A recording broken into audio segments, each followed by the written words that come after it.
ಸನ್ಮಾನ್ಯ ಮಲ್ಲಿಕಾರ್ಜುನ ಖರ್ಗೆ ಅವರು ನಮ್ಮ ಪಕ್ಷದ ರಾಷ್ಟ್ರೀಯ ಅಧ್ಯಕ್ಷರು, ಅಪಾರವಾದಂತಹ ಅನುಭವ ಇರ್ತಕ್ಕಂಥದ್ದು. ನಾವು ಅವರು ರಾಜ್ಯಕ್ಕೆ ಒಂದು ವೇಳೆ ಬದಲಾವಣೆ ಅಂತ ಆಗೋದಾದ್ರೆ ಅವರು ಕೂಡ ಅವರು ಬಂದರೆ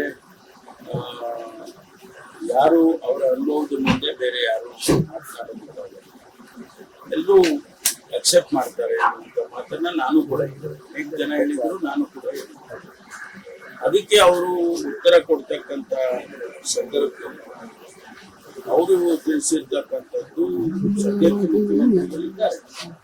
ಅವರು ಮತ್ತೆ ಬದಲಾವಣೆ ಮಾಡೋದು ಅಂತ ಪ್ರಶ್ನೆ ಈಗಂತೂ ಸದ್ಯಕ್ಕಿಲ್ಲ ಅನ್ನುವಂಥ ಅದನ್ನು ಕೂಡ ನಾವು ಸ್ವಾಗತ ಮಾಡ್ತೇವೆ. ಯಾಕಂದ್ರೆ ಅವರು ಹೇಳಿದ ಮೇಲೆ ರಾಹುಲ್ ಗಾಂಧಿ ಅವರು, ಸೋನಿಯಾ ಗಾಂಧಿ ಅವರು ಮತ್ತು ನಮ್ಮ ವೇಣುಗೋಪಾಲ್ ಅವರು, ಸುರ್ಜೇವಾಲ ಎಲ್ಲ ಕುರಿತು ಮಾತನಾಡಿ ಎಲ್ಲೋ ಒಂದು ಕಡೆ ಅಭಿಪ್ರಾಯಗಳು ಬಂದಿರುತ್ತೆ ಅಂತ ನನ್ನ ಭಾವನೆ.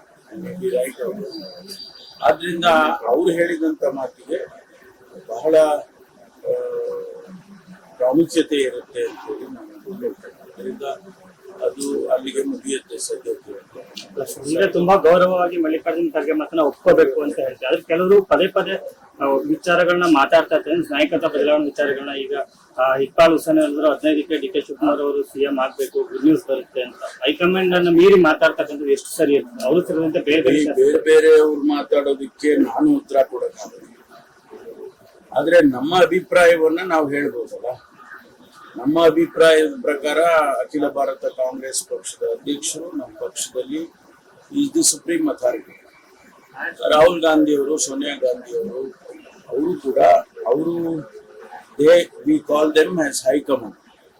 ಆದ್ರಿಂದ ಆ ಹೈಕಮಾಂಡಿನ ಬಾಯಿಯಲ್ಲಿ ಮಾತು ಬರುತ್ತೆ ಅಂತ ಸ್ವಾಭಾವಿಕವಾಗಿ ಅದಕ್ಕೆ ನಾವು ಗೌರವ ಕೊಡೋದಷ್ಟೇ ಅಲ್ಲ, ನಾವು ಒಪ್ಕೋಬೇಕು. ಅಲ್ಲಿಗೆ ಮುಗೀತ ಅಧ್ಯಾಯ.